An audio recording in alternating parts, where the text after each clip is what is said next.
Hello everyone. Happy almost Halloween. I'm so excited. I'm going to show you some of the Halloween projects I've been working on with quilting and cross stitching in this video, and I'm so excited. Halloween is just my favorite. So I'm Emma Jane Powell. Dream It Quilt It is my business. Hello all you quilt dreamers out there. I don't know if you go to bed at night like me, dreaming about your quilt projects and other projects you have going on, like working things out in your head. So that's where I got the Dream It Quilted from. But I love Halloween, and I'm going to be showing you some of the projects I've been doing, as well as some of the things I have around my house that are Halloweeny. If you do not shop thrift stores, you should, because you can get the cutest holiday decor at thrift stores ever, like Valentine's Day, Christmas, of course, Halloween. And I have been hitting the thrift store circuit in my area, which is Apex, North Carolina. We have some really great thrift stores around here. And you can get these kinds of things that you find at Home Goods or even craft fairs, which I do love to support crafters, don't get me wrong. But things like this that you might pay $7 to $15 retail for, this was 75 cents. I always leave the price on the back so I can remember in years to come. This was 75 cents. So cute. And like this one, this little kitty cat, which I think that black cats get a bad rap at Halloween. And just as a PSA, I have heard that black cats, you should keep them inside at Halloween because there are people who seek them out on Halloween to do bad things. So anyway, I love this right here. This was like $2 at a thrift store. So you can really find some cute things. I mean, put it right there so you can see it. Ooh. I got this recently. It's like a little candle holder thing for like $1.50. Anyway, sometimes I go to a thrift store and all I see is junk, but then sometimes, sometimes when you have been thrifting for a while, this was $1.50, you learn to kind of have an eye for the things that are junk in the store, but then when you get it home, you can arrange it with your things and it doesn't look like junk. Or maybe you think this does look like junk. I don't know, but I love it. Oh, ooh, this I got from a thrift store too. How cool is that? It's like that tweed, I don't know what you call this, twine type stuff. So cute. I got it for like $3 at a thrift store, and it's got a little bird on the, let's see if you can see it there. It's a little bird on the stem that I didn't even notice until I got it home. This is so cute. I love like textured things, with all different types of fabrics. Okay, so one of the cute things I want to show you, my Halloween decor, is this print right here. Oops, I got a window in front of me.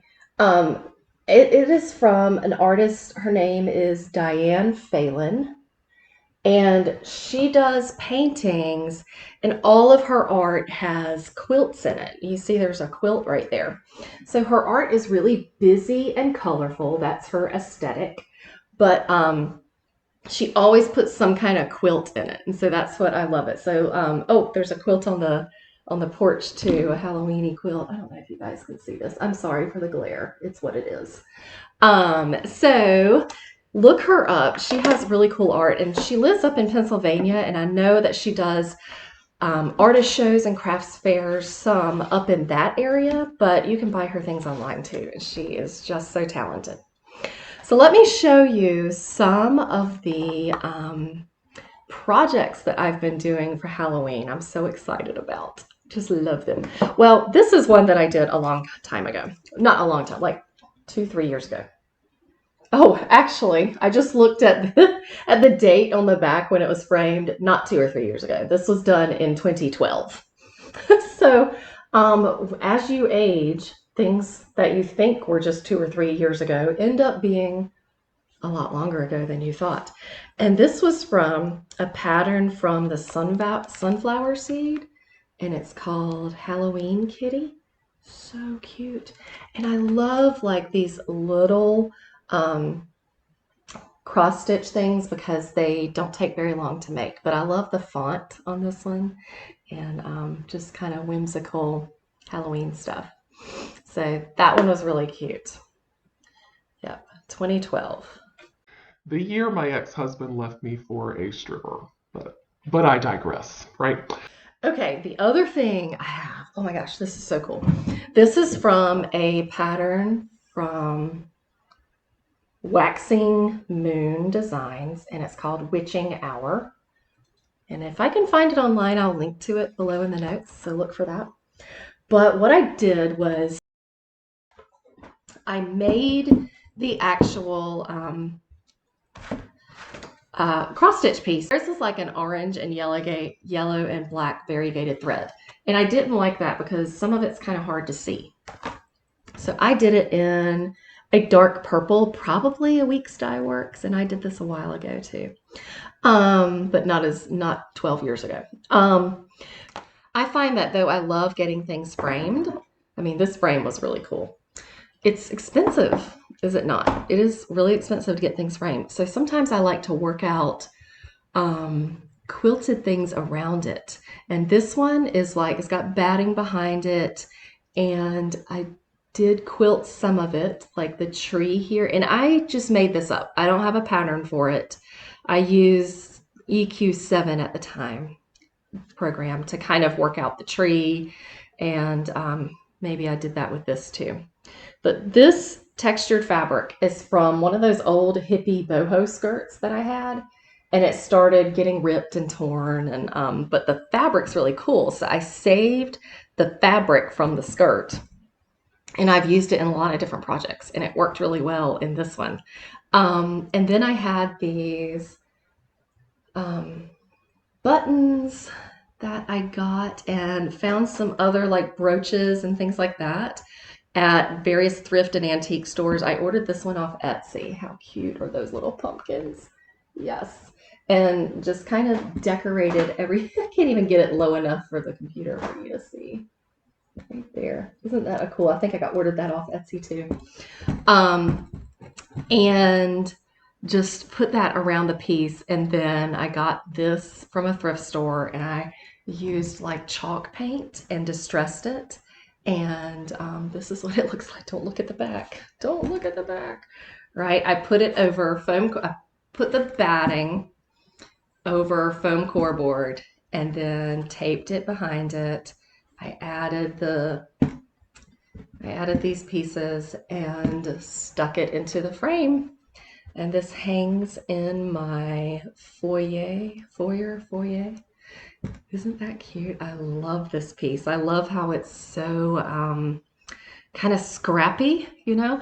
Oh, these things right here are printables that you can get off Etsy, and they're like, you know, different graphic artists will do these like vintage printables, and you order like a sheet of them, and then you can print them off on printed treasures fabric on your computer, and just work it into a project. This was also from that same skirt that I had down here.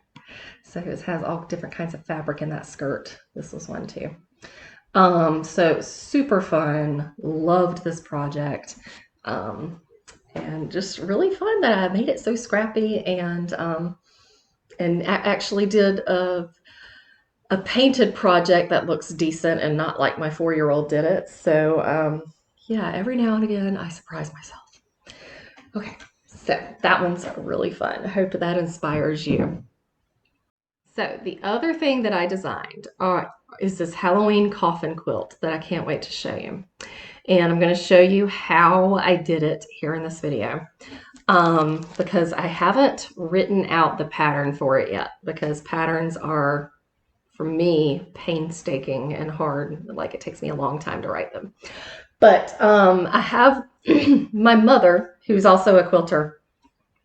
She gave me all these old Tim Holtz fabrics that she had done from a project, and gave me all the leftovers. And I was like, oh, I can do something with this. And so this is what I made, and I'm so excited about it. I'm ready to quilt it. And it was a great way to use up scraps. And I did the the Flying Geese improv style. And I used Gwen Marston's, what does she call it? Liberated Quilting book. I don't know if it was edition 1 or 2. She has 2, Liberated Quilting and Liberated Quilting 2. And so I used her book to inform me on how to do the Flying Geese improv style. And that was really fun and a really great way to use up scraps. But also for the black part of the Flying Geese, that is a thrift store black dress shirt that I used. So it's not like bolted fabric. It is using up a shirt from the thrift store, which is so fun. Okay, and then using the Picture Windows Dresden applique tools is what I use. Now those rulers are a bit of an investment. They're like $48. I'm not gonna lie, that's a little expensive, right? But once you have them, you can do so many things with them. Now I know it's close to Halloween, and so you might not have time to crank out this quilt, but you could do like a table runner instead, and not the whole entire quilt.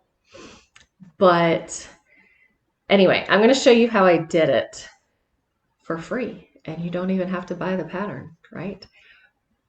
But then, I mean, if you want to work out the yardage and stuff, you'll have to figure that out for yourself. That's what helps with a pattern. But anyway, I had, like I said, used dress shirts and lots of scraps that I used for this. So that was a lot of fun. Let me pull it out and show you. Ooh, actually, first I'm going to show you, this was what my mom made. And I'll have to get the pattern and show you what it was. But she did it with all these Tim Holtz fabric, which is super cool. It's like it's like an off-center Lone Star. And she got frustrated because once she finished it, it was kind of wonky and she couldn't get it to lie flat.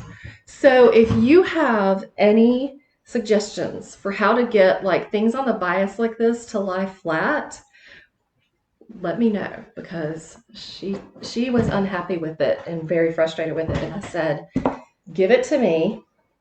I'm going to quilt it into submission. And then I'll hang it on my wall, or I might use it as like a tablecloth, something like that, like table decor. So that was the project she did, where she had all this leftover fabric for. So here we go. This is basted and ready to quilt. Okay, it is a coffin quilt. Top, I did like use Gypsy tape and just pieced all of the top here. And so that's what that is. So much fun and such a great way to use up scraps as well. So I'm going to show you how to do that in this video as well.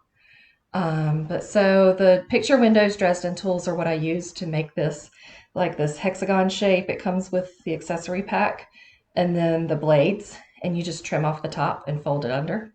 And that's how you get that look.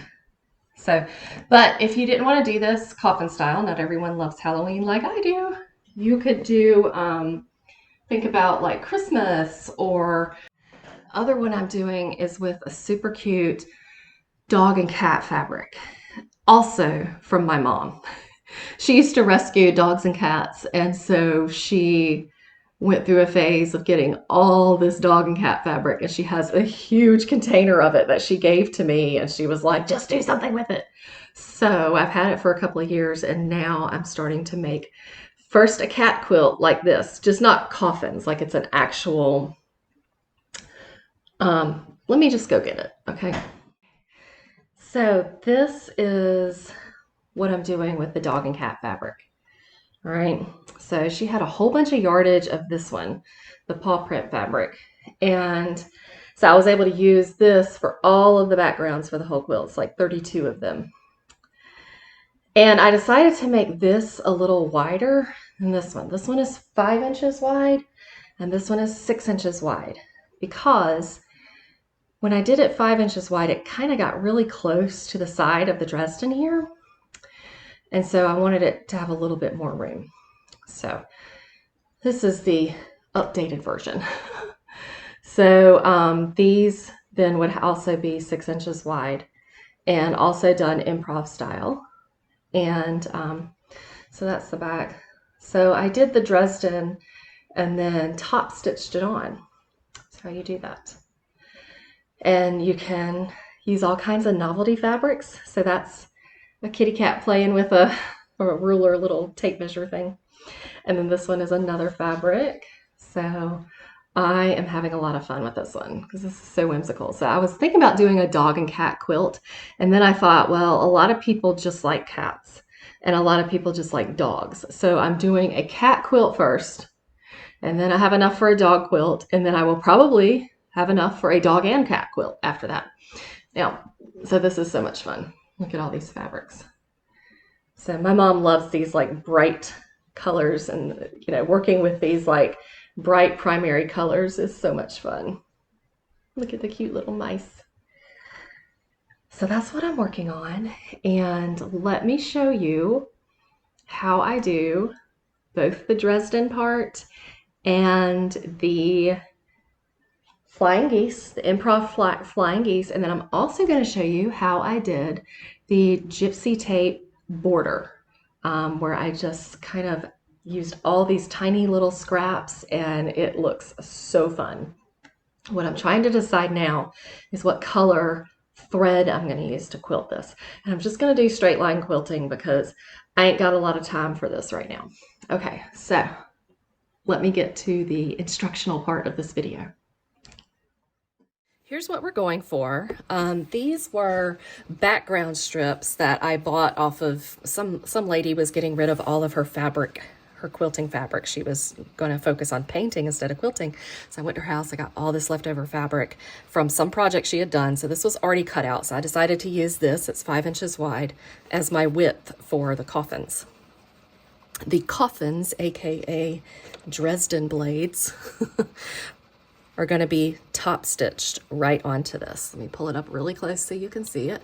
Now, you could use a blanket stitch here if you wanted something a little to show up a little more. It just takes longer.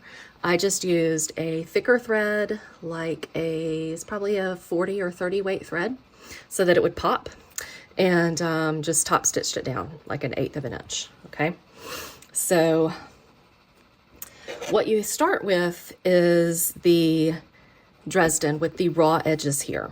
And so let me show you a little trick for how I fold these under, because they're not sewn to anything yet.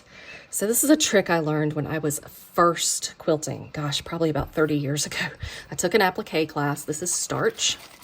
And I sprayed the starch into this lid, so I have like a liquid. And you can just paint it along the edge where you're going to use it. This is a great way if you don't want these fumes in your face every time you spray it. You can just spray it one time inside this lid and then use it to paint it on. Or, heck, you can just spray it on. It doesn't really matter. Then you take template plastic, heat-resistant template plastic. And these are 5 inches wide, so I need the seam allowance. I got it a little close here. I need the seam allowance to be more like, instead of quarter inch, like 1/2 inch. So I'm making it like a 1/2 inch fold over here. You're just gonna catch it with your iron, keep your fingers out of the way.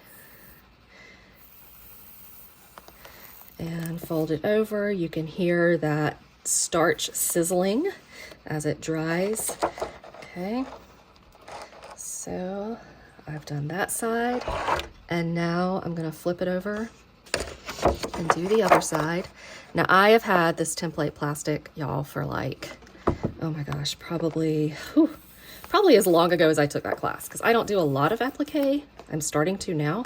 So my point being, don't ever throw away your supplies. Even if you think you're never ever gonna do it again, but you're still in the craft, keep your supplies, because you just never know when you're going to stumble upon a project and say, oh man, I wish I had kept that stuff. I used to have that. And then you got to buy it all over again. Okay, so that's my trick for folding under a raw edge and keeping it nice and crisp. You can see in this one that I pieced this coffin because I was using scrap fabric and I started to run out. So I pieced the pieces. But look, Y'all, you can't even see that. So that's a little trick that you can do to use fabric. Don't stress if you start to feel like you're running out of fabric. Just piece your pieces. All right, now I'll show you so we can remember this old one. It got really close to the edge there. I'm going to use it, but I didn't want that to happen again. So yeah, I've got a little bit better seam allowance here. And the way I do it is, remember, you can alter the height of these coffins. You can either line them up right here. You can kind of vary on different ones where you line that up, so you can just have a little bit of variety, of more of a movement look, if you will, on your quilt. So I start top stitching here, round the corner, and then when I get up here, I trim off the top and fold it under, but I trim that off just a little bit. Trim it off first so that I don't have that bulk. You could leave it if you want, but I just thought I'd get rid of the bulk. And then you keep going. That's how I got that coffin look top from the Dresden blade. All right, so there's your little trick for the day in working on this project. I hope you love it as much as I do. I love Halloween, and I think this is so fun. Here's how you do it once you get to the machine. I just trim off the bottom and trim off the top a little bit. You don't have to trim off the bottom, but I like for the bottom of the coffin to be a little bit wider, and line it up there. Try to make it centered as best you can, and start top stitching. Now when I top stitch, I like to use a longer stitch length, like maybe a 3-5, something like that. And then you just by your hand, flip it under, finger press it slightly, and just top stitch right over it. I don't use any stabilizer on the background fabric, but you could if you wanted to.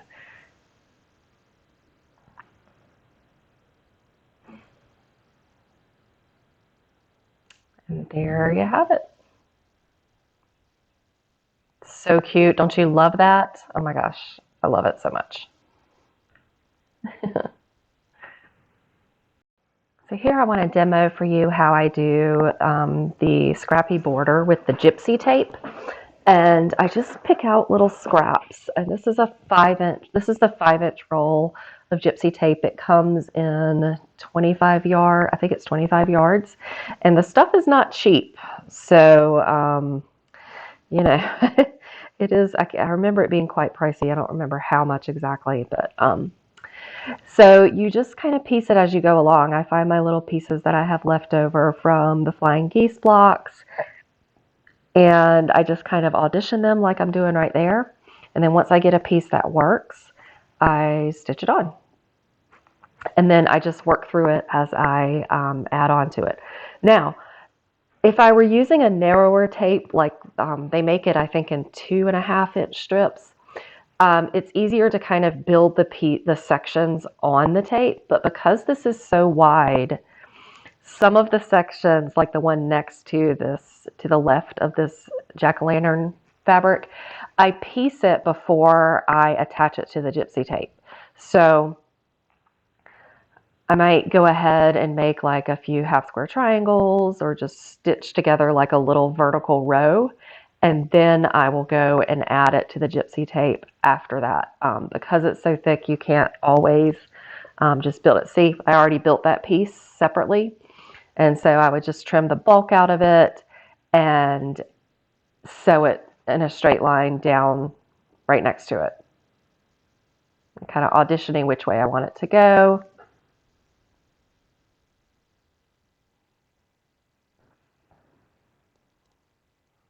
And I like that, so I stitch it on. And then I trim the pieces behind it to take away the bulk.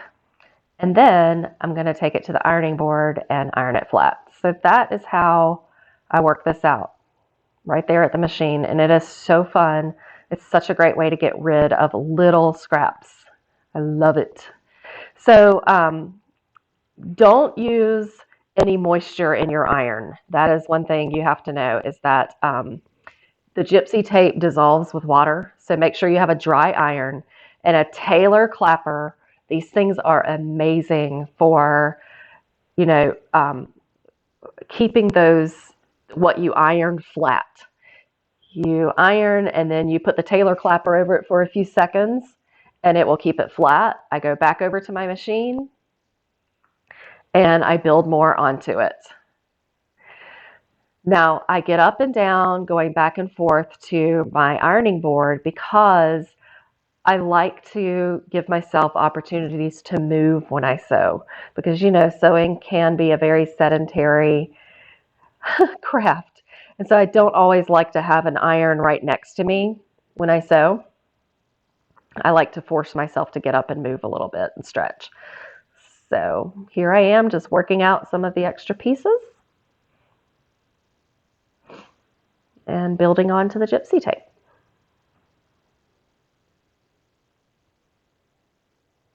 Finger pressing it down.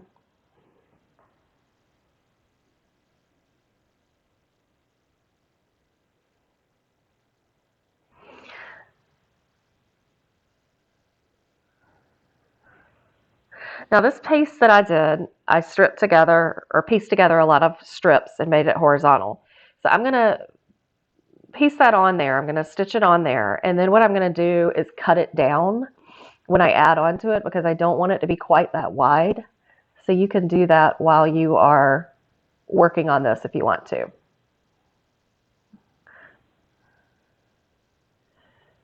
So I'm going to go back to my iron and iron that down. Here's what it looks like. These are two of my borders. So much fun. Love it, love it, love it.